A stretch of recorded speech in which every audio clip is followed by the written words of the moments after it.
العدل اللطيف الخبير الحليم العظيم الغفور الشكور العلي الكبير الحفيظ المقيت الحسيب الجليل الكريم الرقيب المجيب الواسع الحكيم الودود المجيد البائس الشهيد الحق الوكيل القوي المتين الولي الحميد المحسن المبدئ المعيد المحيي المميت الحي القيوم الواجد الماجد الواحد الأحد الصمد القادر المقتدر المقدم المؤخر الأول الآخر الظاهر الباطن الوالي المتعالي البر التواب المنتقم العفو الرؤوف ملك الملك ذو الجلال والإكرام المفسد الجامع الولي المغني المقضي المانع الضار النافع النور الهادي البديع الباكي الوارث الرشيد الصبور الذي لم يلد ولم يولد ولم يكن له كفوا أحد ليس كمثله شيء وهو السميع البصير بسم الله الرحمن الرحيم اللهم أنت السلام ومنك السلام وإليك يعود السلام وحينا ربنا بالسلام أدخلنا الجنة دار السلام تبارك ربنا وتعالى يا ذا الجلال والإكرام برحمتك يا أرحم الراحمين وسلام على المرسلين والحمد لله رب العالمين. Berlindung kepada Allah dari godaan dan tipu daya syaitan yang direjam dengan menyebut nama Allah Tuhan yang Maha Pengasih lagi Maha Penyayang. Segala puji dan syukur kita kepada Allah Tuhan Sang Pencipta bagi sekalian alam. Muslimin dan muslimah yang dikasihi, Allah yang berkuasa pasti punya kuasa untuk menentukan segalanya. Dan Allah Tuhan yang Maha Berkuasa punya takdir, punya qada dan qadar, kehendak dan iradah dalam menentukan kebaikan hamba-hamba yang dipilihnya. Rasa perlu seorang hamba kepada Allah, merasa perlu seorang hamba kepada Allah itu tanda beriman kepada Allah. Dan rasa perlu seorang hamba kepada Allah, kemudian angkat tangan, kemudian berdoa, memohon dan meminta, itu jadi ibadah seorang hamba kepada Allah. Adanya rasa perlu, adanya keinginan, adanya kehendak, karena di sebalik keperluan, keinginan, dan kehendak manusia, Allah menyiapkan pemberian dan kurniaannya dan menyiapkan segala sesuatu yang diminta oleh hamba diberikan oleh Allah Ta'ala kepada hambanya. Dan kita sering mengulang baiknya Allah terhadap hambanya memberi sebelum diminta. Betapa banyak pemberian Allah Subhanahu wa Ta'ala yang tidak mampu kita menghitungnya. Kita tidak angkat tangan dan doa. Allah Maha tahu kita perlu, Allah Maha tahu kita menginginkan, Allah Maha tahu itu untuk kebaikan, maka Allah Ta'ala memberikan walaupun hamba tidak angkat tangan dan juga berdoa. Pagi ini kita akan meneruskan kajian berdoalah niscaya Allah kabulkan di muka surat 361.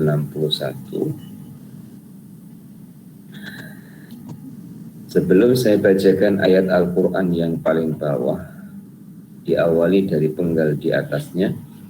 Segala sesuatu itu sudah ada ketentuannya di sisi Allah Subhanahu wa Ta'ala. Apakah kamu menginginkan supaya Allah memenuhi permintaanmu dalam seminggu? Nabi Musa alaihissalam berdiri tegak seraya berdoa kepada Allah. Doanya, Rabbana innaka ataita fir'auna wa mala'ahu zinatan wa amwalan fil hayati dunya Rabbana liyudillu an sabili Rabbana qmis ala amwalihim washdud ala qulubihim fala yu'minu hatta yarawul azabal alim. Yang artinya, wahai Tuhan kami, sesungguhnya Engkau telah memberi kepada Fir'aun dan pemuka-pemuka kaumnya perhiasan dan harta kekayaan dalam kehidupan dunia.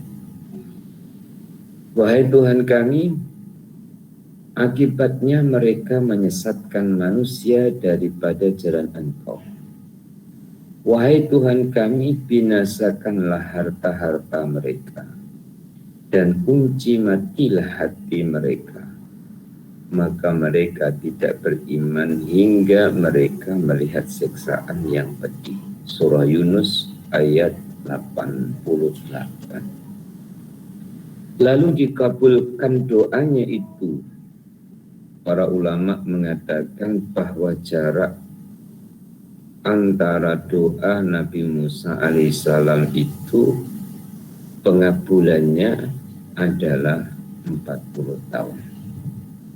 Muslimin dan muslimah yang dikasihi oleh Allah, perintah Allah kepada hambanya adalah disuruh berdoa. Janji Allah kepada orang yang berdoa adalah memperkenankan permohonan dan permintaan hamba yang berdoa. Ayatnya ringkas, Ud'uni astajib lakum. Berdoalah engkau kepadaku, aku akan memperkenankan permohonan dan permintaan. Persoalan, berapa lama Allah memperkenankan? Telah pun dijawab sebenarnya dalam pengajian-pengajian kita yang berlalu, bahwa hamba tidak layak bertanya. La yus'alu wa hum yus'alun. Tidak layak hamba bertanya kepada Allah dan Allah yang akan bertanya kepada hamba apa yang hamba lakukan.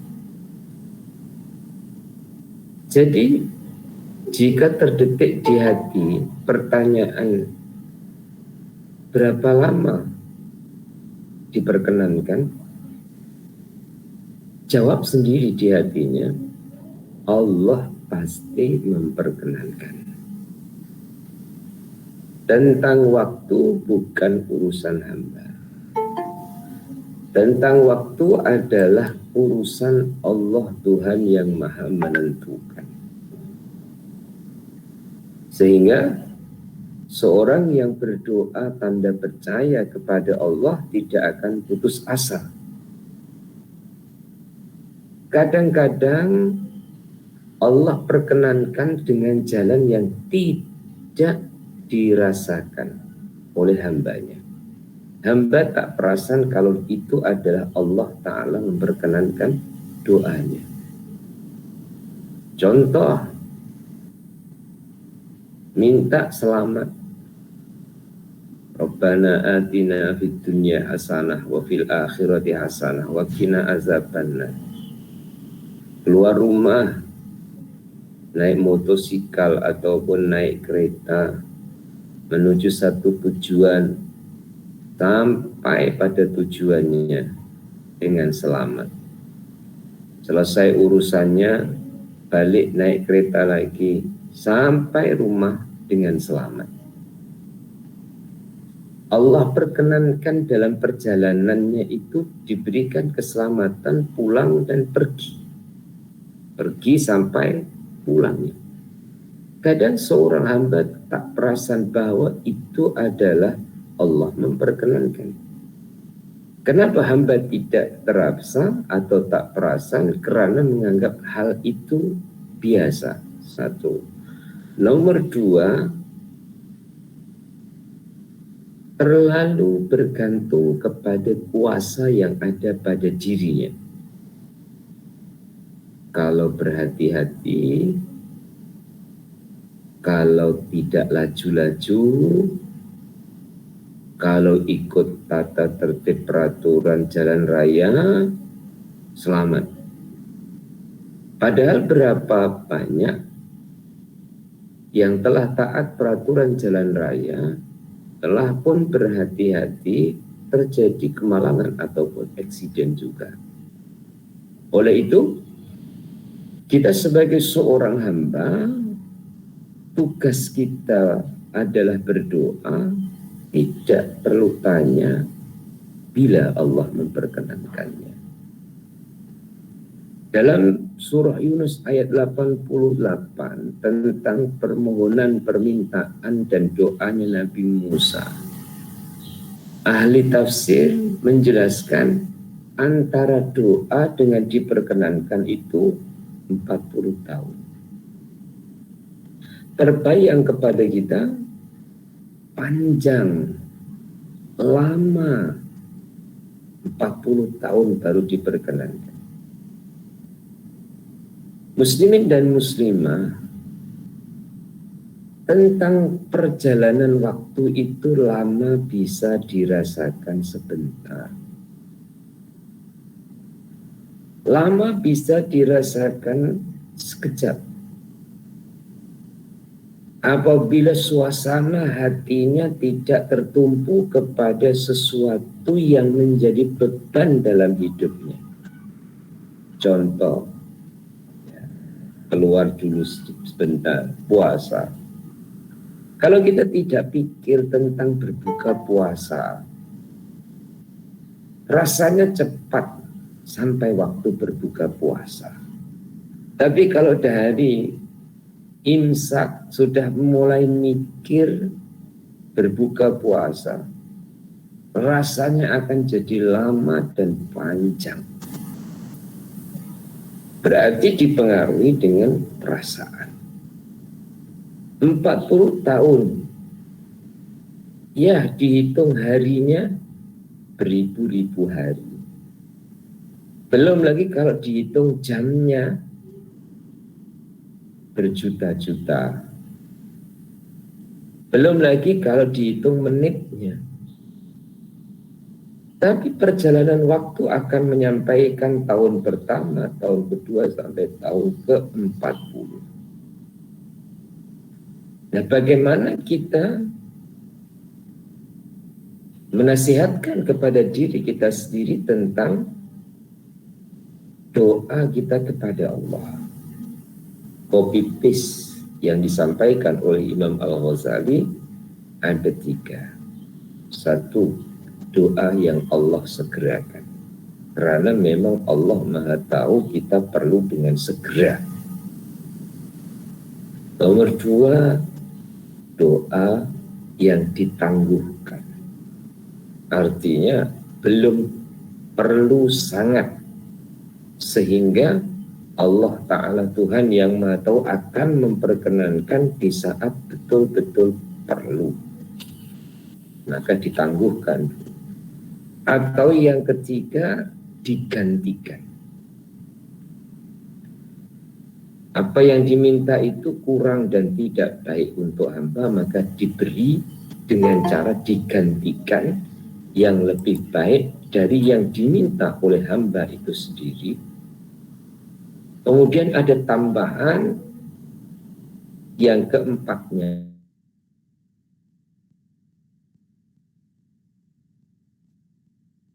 bahwa atau Allah perkenankan di akhirat nantinya. Nah, kalau Allah Ta'ala perkenankan di akhirat, jangan diukur dengan waktu. Karena di akhirat itu ukurannya adalah apabila dunia itu hanya seperti satu hari atau setengah hari. Di dalam Al-Quran Allah Ta'ala sebutkan tentang dunia itu dibandingkan dengan akhirat. Memang sudah tidak tandingannya. Tapi di saat disuruh untuk mengenang kembali kehidupan dunia, penduduk akhirat itu memberi jawaban kepada Allah Subhanahu wa Ta'ala, berapa lama kamu berada di dunia?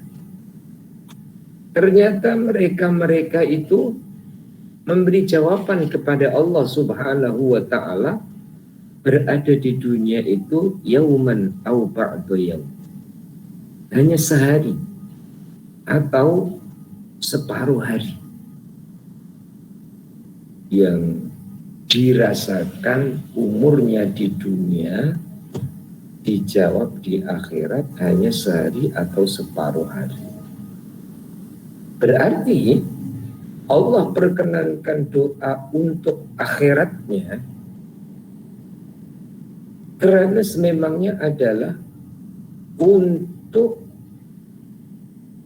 kehidupan yang kekal, yang abadi selamanya dan tidak ada batas akhirnya. Jadi ketika kita baca doanya Nabi Musa, kemudian dijelaskan 40 tahun baru diperkenankan oleh Allah Subhanahu wa Ta'ala, tidak melemahkan saat kita berdoa, justru akan menyemangatkan kita untuk terus dan tetap berdoa. Seorang penyair mengatakan, segala kebaikan Allah walau lama, laksana kerdipan mata yang menangis.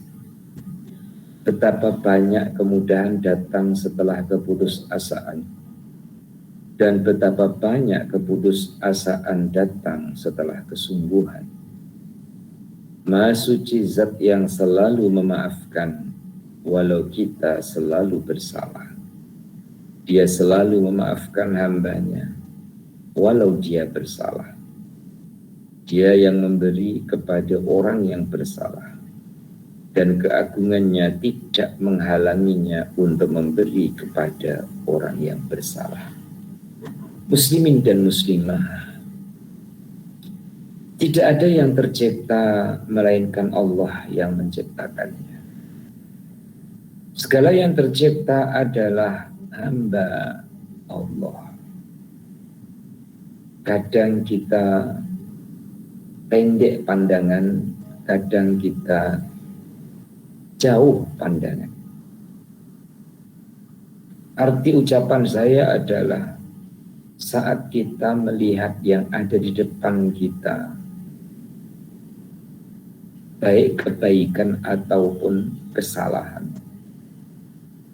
kemudian kita lihat pelakunya adalah manusia, maka kita akan melihat perbedaan antara baik dan jahat. Tetapi saat kita berpandangan dan berwawasan jauh menuju kepada Sang Pencipta, kemudian memandang semua itu adalah hamba Allah, lelaki atau perempuan, kaya atau miskin, muda ataupun tua, baik ataupun jahat, iman ataupun kafir, itu adalah ciptaan Allah.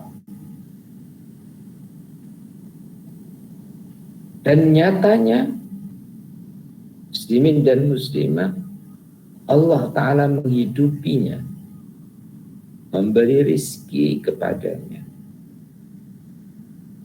Yang hari ini dapat buat baik diberi rizki, yang hari ini masih lagi berada dalam kejahatannya, Allah Ta'ala bagi rizki.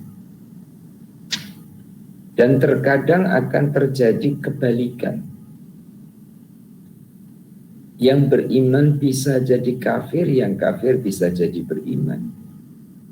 Yang baik bisa jadi jahat, yang jahat bisa jadi baik. Maka kita usaha dan doa semoga jadi orang baik yang berterusan.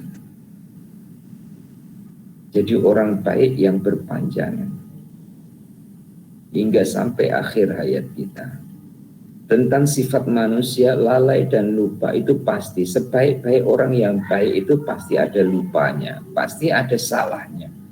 Tapi bedanya, orang yang baik seterusnya itu ketika salah akan cepat-cepat untuk menampal kesalahan dengan segera melakukan kebaikan. Wa atbi'is sayyi'atil hasanata tampuha wa khaliqin nas bi khuluqin hasanin. Ia akan mengiringi kesalahannya itu dengan segera melakukan kebaikan, dan kesalahannya bukan menjadi halangan untuk cepat melakukan kebaikan. Nah, ucapan penyair itu tadi apabila kita renungkan, dan mestinya semampu kita merenungkan, Allah itu Tuhan yang Maha Pemaaf, memaafkan orang yang bersalah. Allah itu Tuhan yang Maha memberi rizki juga kepada orang yang bersalah.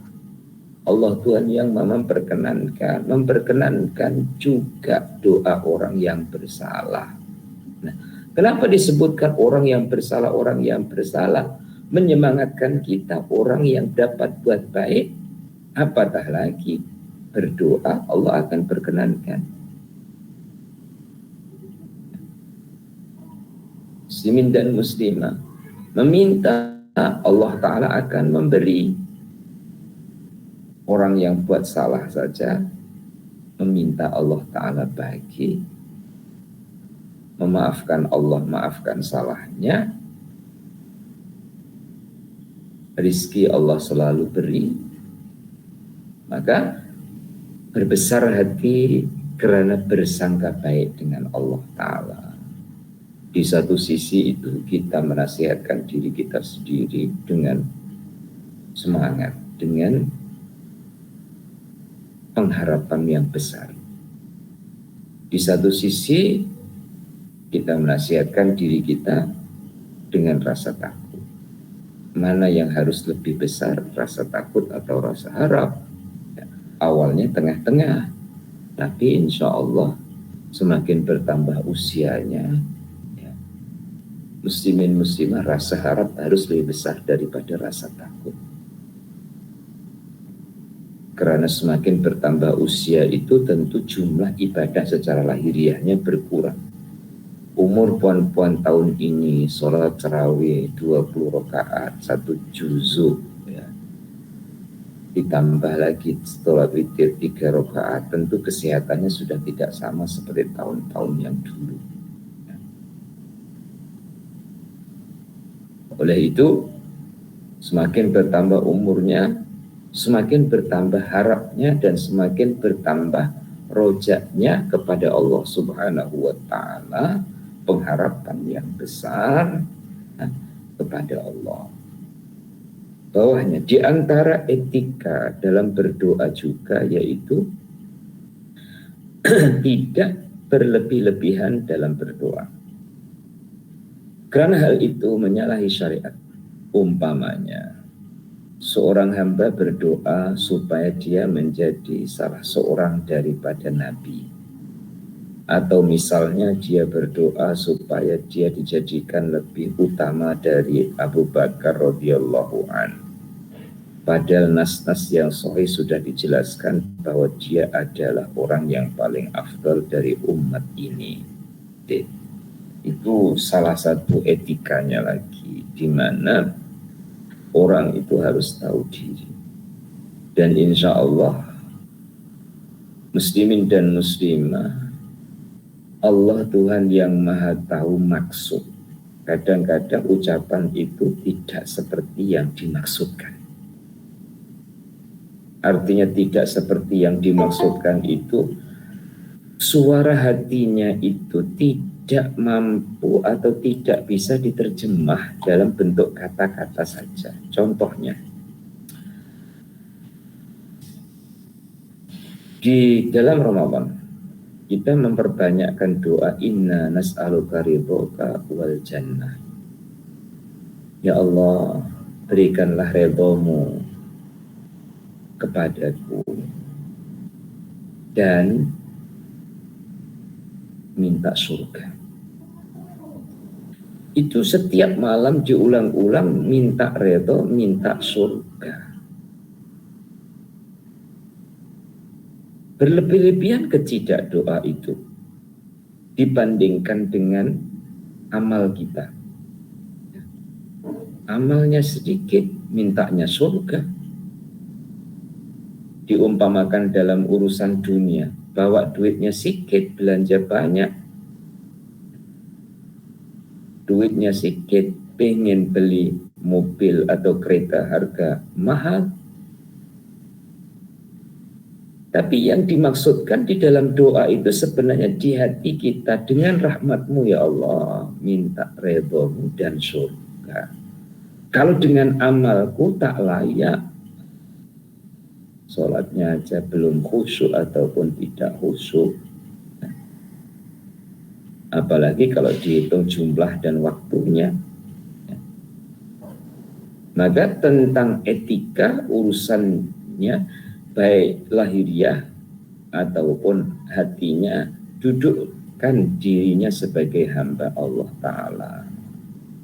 Setelah mendudukkan dirinya sebagai hamba, tahu diri, di dalam doa itu bukan meminta, tetapi menyampaikan suara hatinya kepada Allah Ta'ala.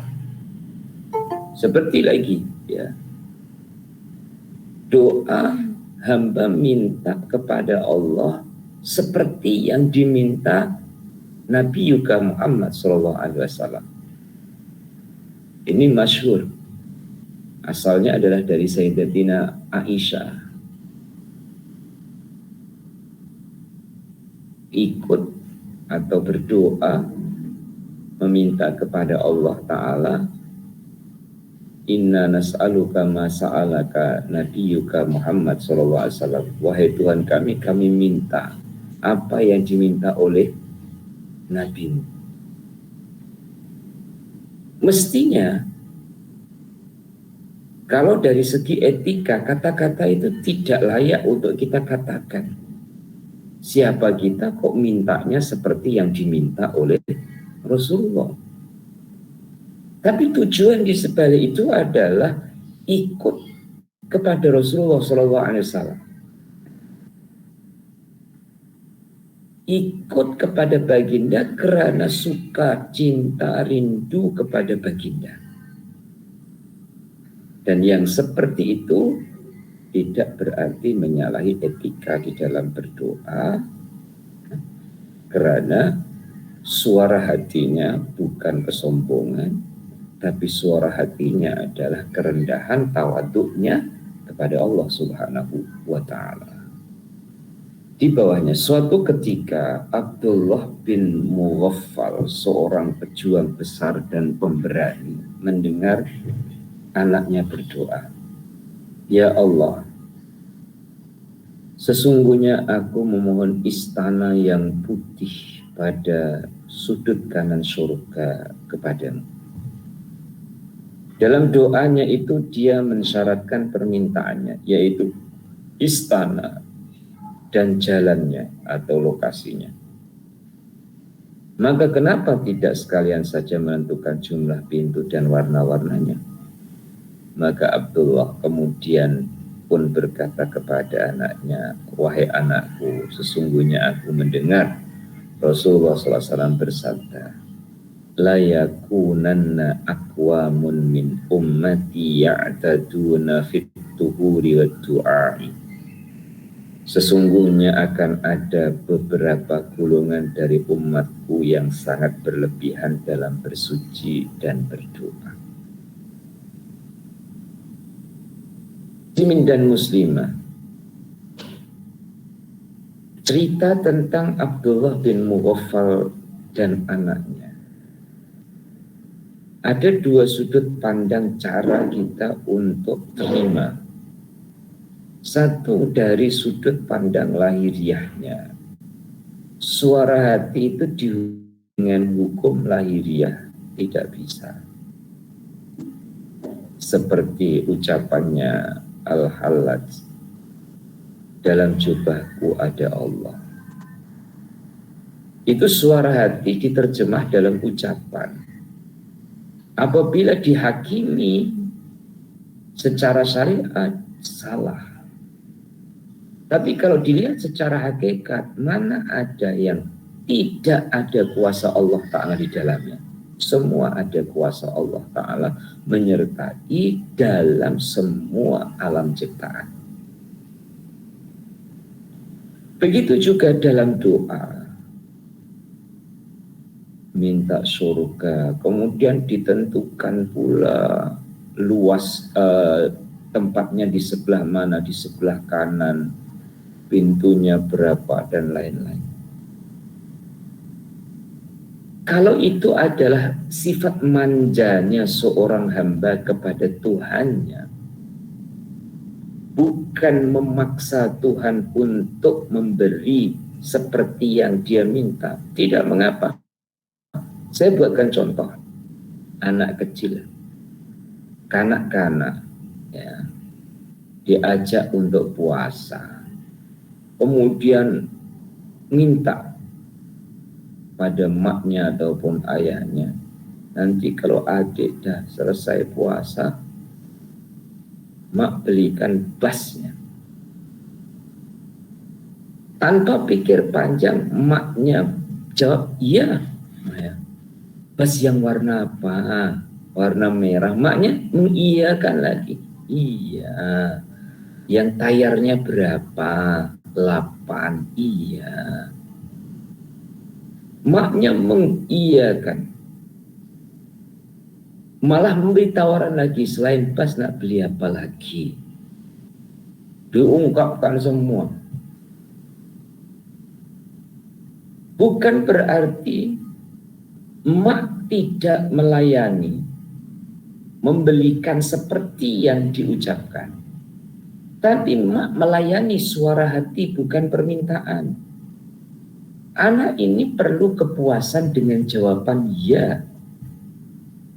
Anak ini perlu kesemangatan dengan jawaban iya. Maka ditawarkan lagi.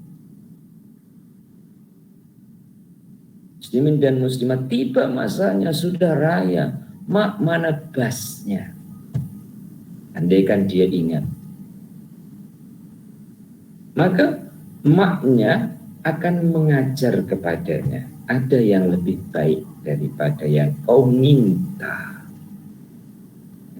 Bukan dibelikan mainan bas, diajak naik bas, lagi baik. Artinya, suara hati anak manja dengan orang tuanya. Jawaban orang tua mesra dan kasih kepada hambanya. Jadi anak minta bukan disifatkan berlebih-lebihan. Ya. Bahkan kalau minta, boleh tak mak belikan gunung? Boleh. Muslimin dan muslimah. Apakah nanti pada akhirnya maknya menipu ataupun berdusta dengan anaknya? Tidak. Maka ada seorang hamba itu merasa manja dengan Allah. Ya Allah, engkau janjikan surga, kau beri aku surga yang warnanya merah ya. Karena tujuannya bukan memaksa Allah, itu mesra dengan Allah. Yang pada akhirnya Allah pasti memberi lebih baik daripada yang diminta.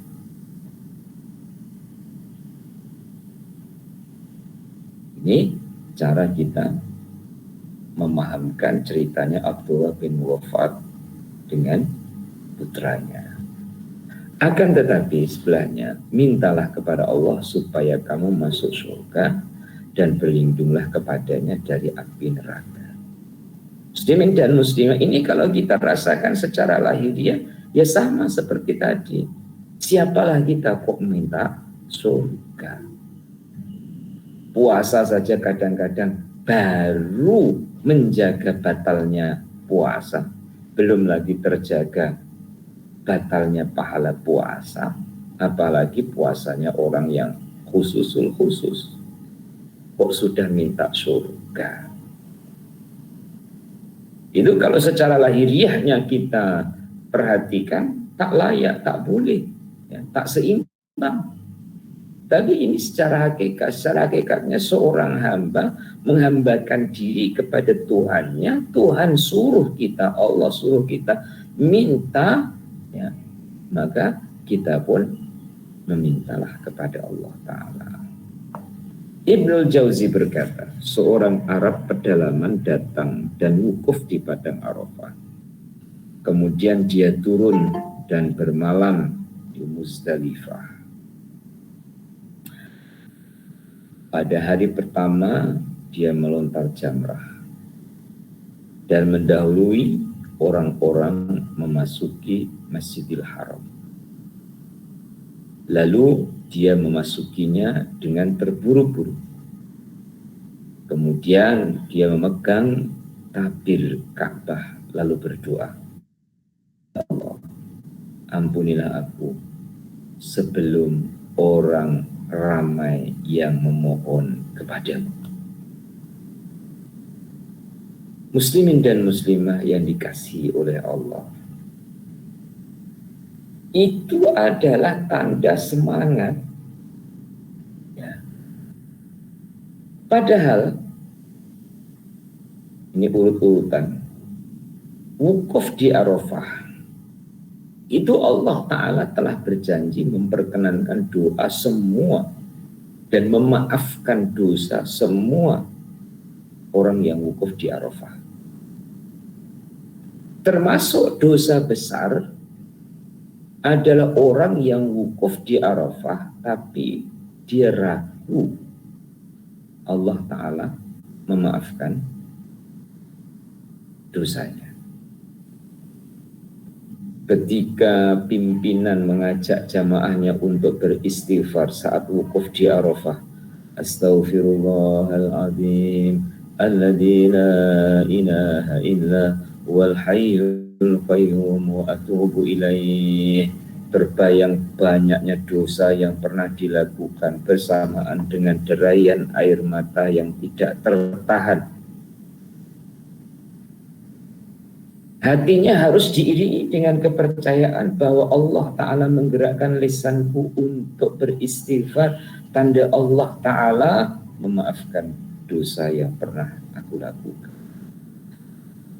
Allah Ta'ala memperkenankan aku wukuf di Arafah, tanda Allah Ta'ala berkenan memaafkan dosa yang sudah. Sehingga husnuzannya kepada Allah Ta'ala terbina dan juga terbangun. Baru setelah Arafah masuk Muzdalifah untuk mabit. Setelah Muzdalifah ada yang masuk Mina, ada yang tanazul namanya. Tanazul itu masuk ke Mekah dulu. Sebelum orang lain sampai, dia sudah sampai terlebih dulu untuk tawaf ifadah ataupun tawaf haji. Kemudian ia mendekat ke Baitullah, ke Ka'bah dan berdoa, "Ya Allah, ampuni aku." Nah, muslimin dan muslimah ini kalau ikut syariatnya, kalau ikut secara lahiriahnya, baru saja Allah Ta'ala mengampuni saat di Arafah. Kalau ia minta, "Ya Allah, ampuni aku," berarti seakan-akan, ini secara lahiriah dulu, tak percaya kalau Allah Ta'ala sudah maafkan. Jangankan sampai di Mekah, saat selesai sholat, ya, wukufnya itu setelah zuhur, sampai terbenam matahari, sholat maghrib. Setelah sholat maghrib, Assalamualaikum warahmatullah, Assalamualaikum warahmatullah. Terus istighfar, Astaghfirullahalazim. Dosanya sudah dimaafkan oleh Allah Subhanahu wa Ta'ala saat wukuf di Arafah. Apakah istighfar salat maghrib setelah wukuf di Arafah itu tanda tidak percaya Allah memaafkan? Bukan. Itu adalah tanda seorang hamba yang setiap saat perlu pengampunan Allah Subhanahu wa taala, karena setiap saatnya terdedah boleh jadi melakukan kesilapan. Nah, semangatnya yang diceritakan oleh Ibnul Jauzi cepat sampai ke Mekah, sampai dia mengatakan sebelum orang ramai memohon kepadamu. Nah, memohon kepada Allah Ta'ala, Tuhannya alam semesta, yang berdoa bukan hanya ketika berada di bawah Ka'bah saja, di sebelah Ka'bah, tapi yang lain-lain berdoa. Berarti ucapan ini adalah ucapan orang yang semangat mendekat kepada Tuhannya, dan ucapan orang yang rindu dengan Allah Subhanahu wa taala, seakan-akan dia yang paling cepat. Di bawahnya, bagi Allah Ta'ala semua dialek dan gaya bahasa tidak ada bezanya, dan tidak merasa susah dengan berbagai keperluan yang datang kepadanya, dan tidak bercampur baur baginya berbagai karakteristik dan gaya bahasa, tidak juga dengan kabilah, suku, dan adat-adat, dan juga arah. Ya, Allah tidak terhalang mendengar permohonan dan doa hamba dalam bentuk apapun kata dan gaya bahasa. Nah, karena Allah Ta'ala Tuhan yang maha mendengar, bukan hanya mendengar yang keluar dengan kata, tapi juga mendengar suara hati yang tersimpan. Antara yang dikeluarkan dengan lisan dan maksud hati yang di dalam itu Allah tahu. Kalau manusia sangat terbatas, yang dia tahu yang didengar, yang suara hatinya tidak didengar, tidak tahu. Maka kadang orang ada yang namanya salah faham, atau bahasa lain gagal faham. Sebab yang diucapkan oleh orang yang sedang berucap kepadanya, dia tidak bisa memahami maksud yang dimaksudkan di hatinya orang yang mengucapkannya itu. Contoh, ya, suasana sekarang sedang berpuasa. Anaknya tanya dengan maknya, "Mak, masak apa?" Dijawab oleh maknya, "Mak tak masak, petang nanti mak baru masak." Anak tanya, "Mak masak apa?" Dijawab, "Mak tidak masak, petang nanti mak baru masak." Ini muslimin dan muslimah, kalau anak tuh mudah kecil hati, mungkin kecil hati. Maksud anak tanya, "Mak masak apa?" itu adalah petang nanti mak masak apa. Tapi ditanggapi oleh maknya, dikira saat ini, saat dia bertanya, sebab maknya sedang angin, maka jawabannya, "Mak tak masak, petang nanti masak." Antara yang bertanya dengan yang menjawab kadang-kadang tidak 100% sama maksud yang diterima. Tetapi dengan Allah Subhanahu wa taala, Allah Maha tahu yang diucapkan secara lisan maupun yang disuarakan atau diucapkan oleh suara hatinya. Jadi dengan bahasa apa saja, hanya saja muslimin dan muslimah dari grade-nya, dari kedudukannya, doa yang ada dalam Al-Quran itu yang utama untuk ditiru dan diamalkan. Kemudian doa yang bawahnya doa yang diajarkan atau diamalkan oleh Rasulullah Shallallahu Alaihi Wasallam. Itu dulu. Baru doa-doanya para sahabat ataupun tabi'in ataupun ulama amilin. Ya. Baru bawahnya lagi adalah doa puan-puan, tuan-tuan sendiri, mengarang sendiri, menyusun sendiri dengan kata-katanya sendiri. Nah, itu tingkatannya adalah di bawah. Kalau ikutkan tahapan-tahapannya. Walau demikian tahapan 1, 2, 3 dengan cara apapun, dengan bahasa apapun, dengan gaya bahasa apapun, dengan maksud bagaimanapun Allah Ta'ala faham. Oleh itu kadang-kadang ya, muslimin dan muslimah dalam diam malah bisa berderai air mata. Dalam tafakurnya itu menitiskan air mata. Sebab hatinya yang bersuara, hatinya yang berkata-kata, hatinya yang berkomunikasi dengan Tuhannya, hatinya yang berbisik-bisik dengan Allah Ta'ala, tak pun terucap dengan kata. Bahkan ada yang terucap dengan kata-kata kering mata, karena yang terucap dengan kata tidak disertai dengan faham arti dan maksud. Lagi bawahnya, seandainya seluruh penduduk bumi ini berkumpul daripada semua makhluk ciptaan Allah, mulai dari anak keturunan Nabi Adam alaihissalam hingga ke hari kiamat nanti, berkumpul dalam satu tempat yang sama, lalu Allah memberikan setiap mereka itu apa yang dia minta. Hal itu tidak akan mengurangi kerajaan dan kekuasaan Allah Subhanahu wa Ta'ala, kecuali seperti berkurangnya jarum yang dimasukkan ke dalam lautan, sebagaimana yang terdapat dalam hadis yang diriwayatkan oleh Imam Muslim. Muslimin dan muslimah, betapa kayanya Allah Ta'ala, betapa pemurahnya Allah Ta'ala. Kaya dan pemurah Allah memberi kepada hamba semua yang meminta diberi, tidak pun mengurangkan kekayaan Allah Ta'ala, melainkan hanya seperti satu jarum yang dimasukkan ke dalam lautan dan diangkat kembali. Lagi, dan di antara etika berdoa juga ialah memilih untuk mendapatkan waktu-waktu yang paling utama. Waktu berdoa yang paling utama adalah ketika sahur.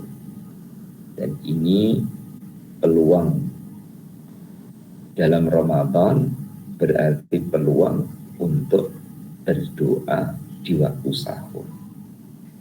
Muslimin dan muslimah yang dikasihi oleh Allah, waktu yang disebut di dalam Al-Quran salah satunya adalah waktu sahur. Wabil ashari hum yastaghfirun. Allah sebut waktu sahur itu di dalam Al-Quran. Nah, waktu sahur ya, untuk mencari titik temu dan persamaan ya. Walaupun tepatnya waktu sahur itu tidak diketahui, melainkan antara-antara ya.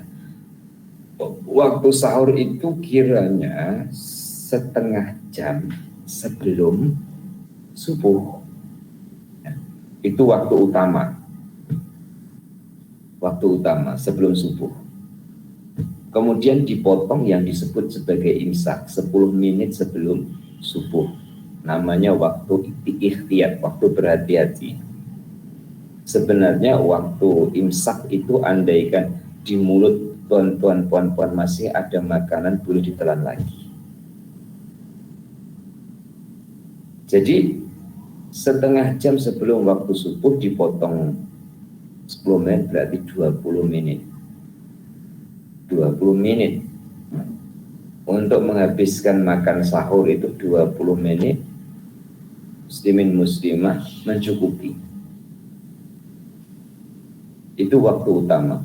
Kemudian ke belakang lagi 1 jam sebelum subuh, 1,5 jam sebelum subuh, 2 jam sebelum subuh, seperti kalau buat qiyamul lail ya, muslimin dan muslimah 2,5 jam sebelum subuh utama, tapi utamanya itu sudah berkurang. Semakin dekat dengan subuhnya, semakin dekat dengan keutamaan.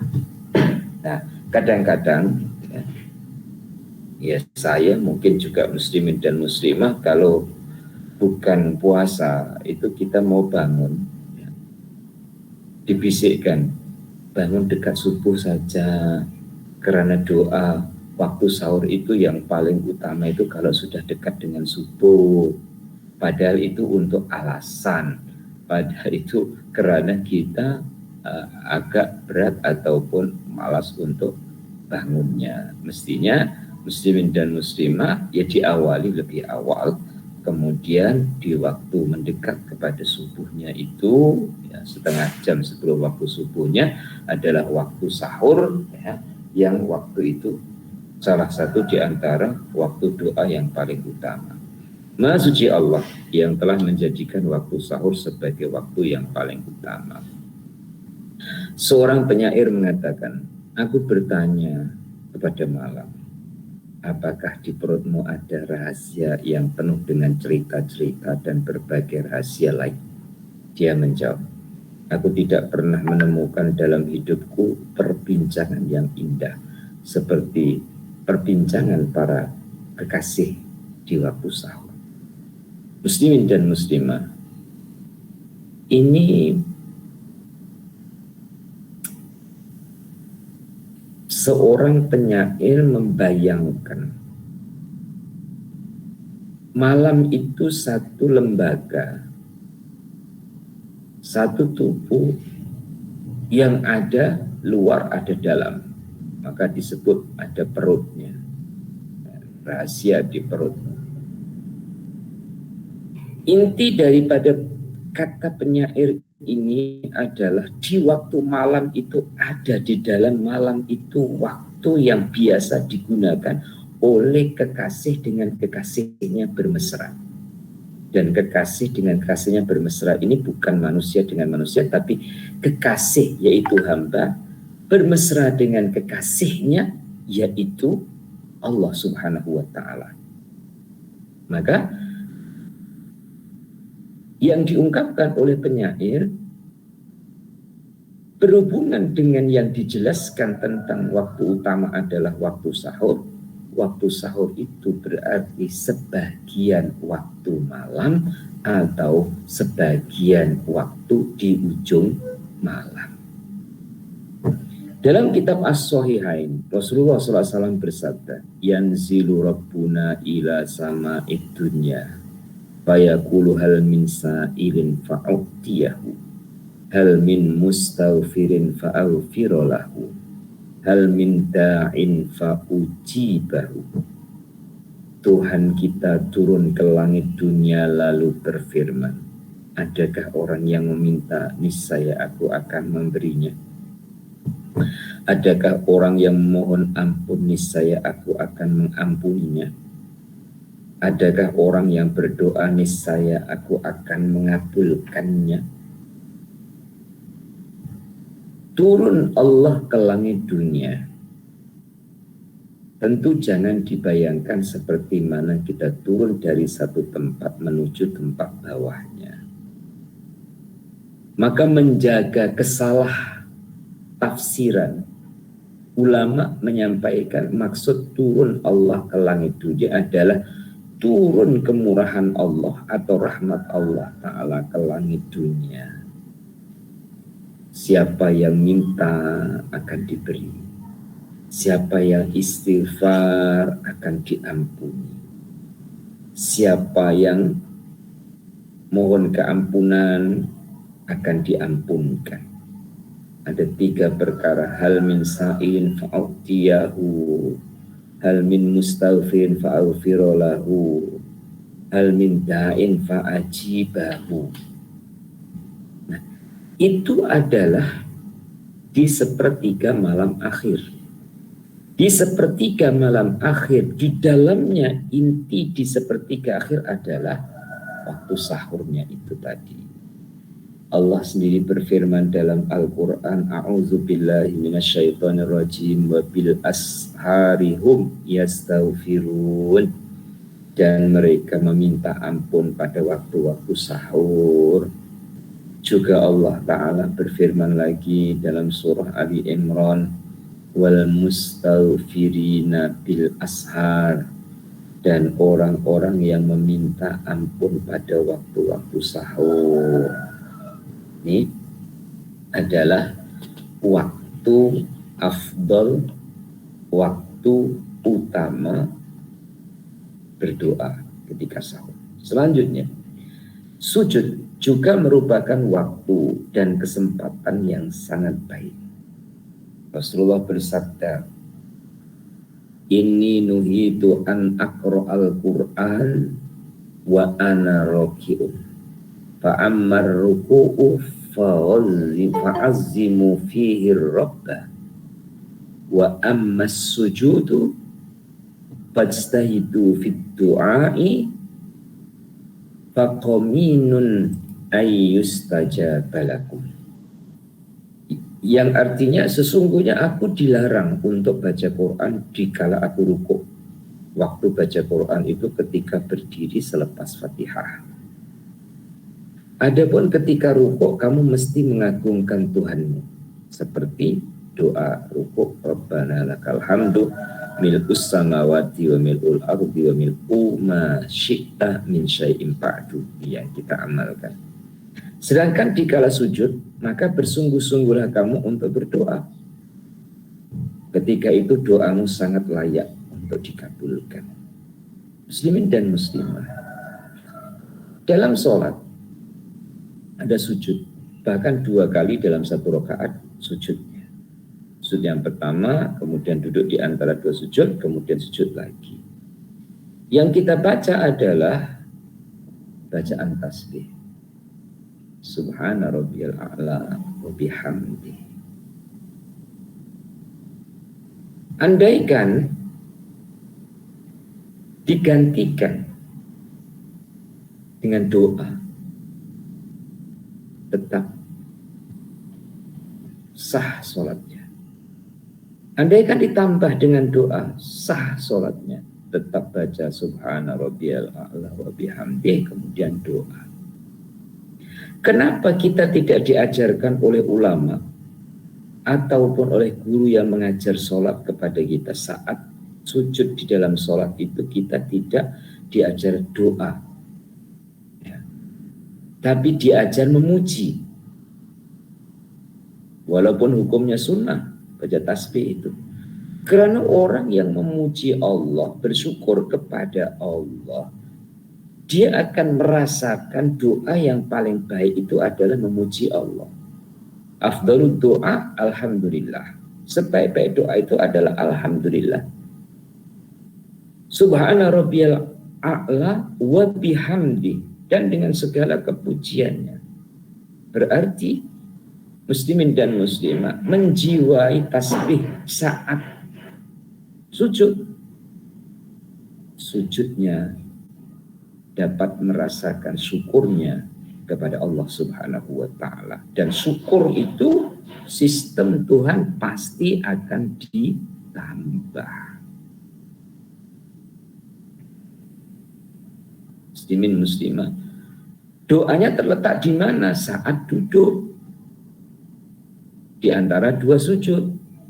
8 perkara yang kita minta, Rabbil firli warhamni wajburni warfa'ni warzuqni wahdini wa'afini wa'fu'ani, dan sujud lagi.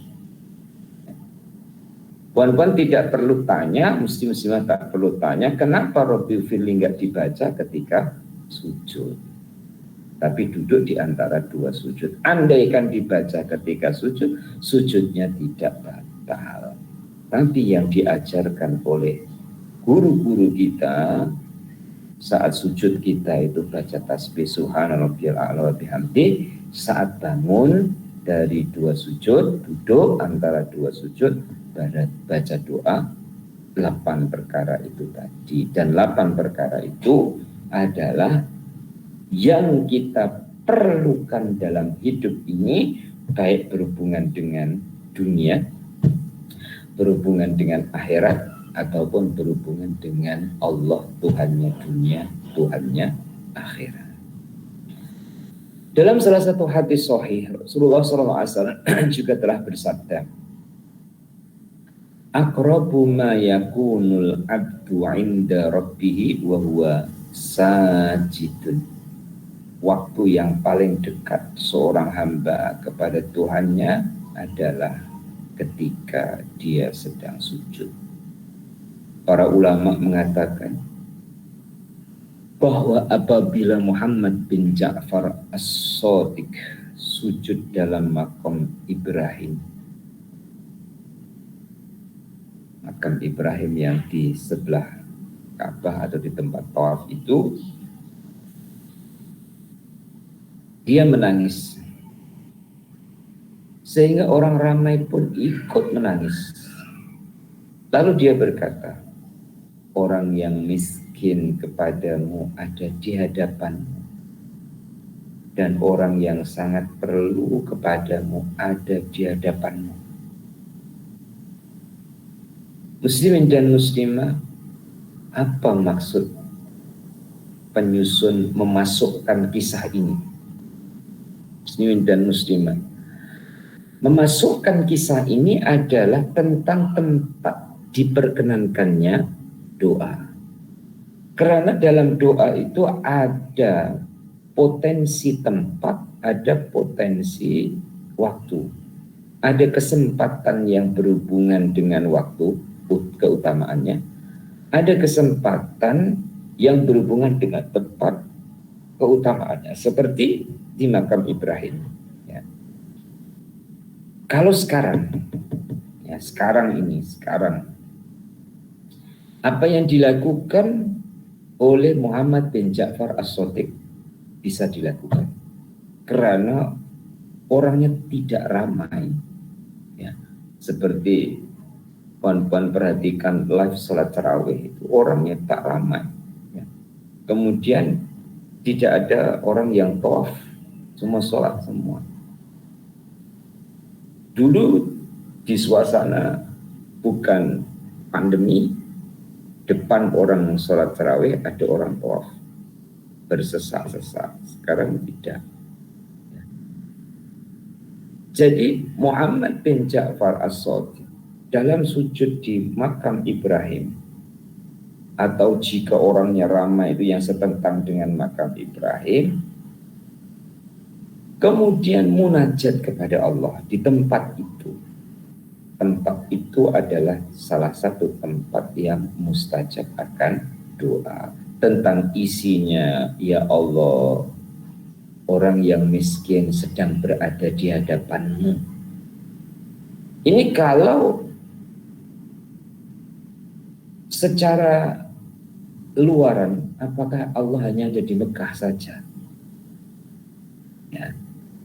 Tentu jawabannya tidak. Tapi ini karena rasa. Karena rasa itu saya diperkenankan untuk berada di tempat yang diperkenankan doa. Kemudian keluarlah kata-kata semangatnya, aku sedang berada di hadapanmu ya Allah. Di Malaysia kita menghadap kepada Allah, ya tetap berada di hadapan Allah. Aina matakunu ya'ti bikumullahu jami'an. Di mana saja kamu berada, kamu akan berada di hadapan Allah. Tapi di tempat yang mustajabah itu bicara dan rasanya seperti yang diungkapkan itu tadi. Muslimin dan muslimah, di antara waktu utama juga yaitu waktu petang pada hari Jumat, yakni setelah sembahyang asar sehingga waktu maghrib pada hari Jumat. Karena ada sebuah hadis yang diriwayatkan dalam kitab Sahihain bahwa Rasulullah SAW bersabda, inna fil jumu'ati sa'atan la yuwafiquha abdun muslimun yad'u Allah azza wa jalla au yusolli kama fi riwayati Abi Hurairah wa yas'alullaha subhanahu wa ta'ala syai'an illa a'tahu. Yang artinya sesungguhnya pada hari Jumat itu ada suatu saat yang tidak ditemukan oleh seorang hamba muslim. Lalu dia berdoa kepada Allah atau dia melaksanakan sembahyang sebagaimana yang terdapat dalam riwayatnya Abu Hurairah dan memohon sesuatu kepada Allah melainkan Allah akan memberikan. Ini dasar atau dalil hari Jumat, hari yang utama, dan ada waktu utama di hari Jumat adalah waktu asar sampai terbenamnya matahari. Di lain penjelasan adalah waktu antara dua khutbah. Khutbah pertama kemudian berhenti sebelum khutbah kedua, waktu itu waktu yang mustajab doa, dan tentu itu banyak berpeluang hanya kepada muslimin karena muslimah yang berada di rumah tidak diwajibkan untuk menunaikan sholat Jumat. Lagi termasuk waktu utama yaitu pada hari Arafah, hari yang ke-9 bulan Zulhijjah. Dan sekala Allah memperhati semua manusia di padang Arafah. Nah, maksud tatkala Allah memperhati hamba di padang Arafah itu ya bukan berarti selain di padang Arafah tidak diperhatikan oleh Allah, ya. Tetap selain di padang Arafah diperhatikan oleh Allah, dan orang-orang yang di padang Arafah perhatian lebih dari Allah Subhanahu wa ta'ala karena kemuliaan waktu dan kemuliaan tempat. Allah berfirman, ya malaikati unzuru li ibadi atawni su'san ubran sahina ushidukum anni ghafartu lahum. Wahai malaikatku, perhatikan para hambaku ini. Mereka mendatangiku dengan baju yang kusut, berdebu dan terkena sinaran matahari. Aku bersaksi kepada kalian bahwasanya aku telah mengampuni mereka.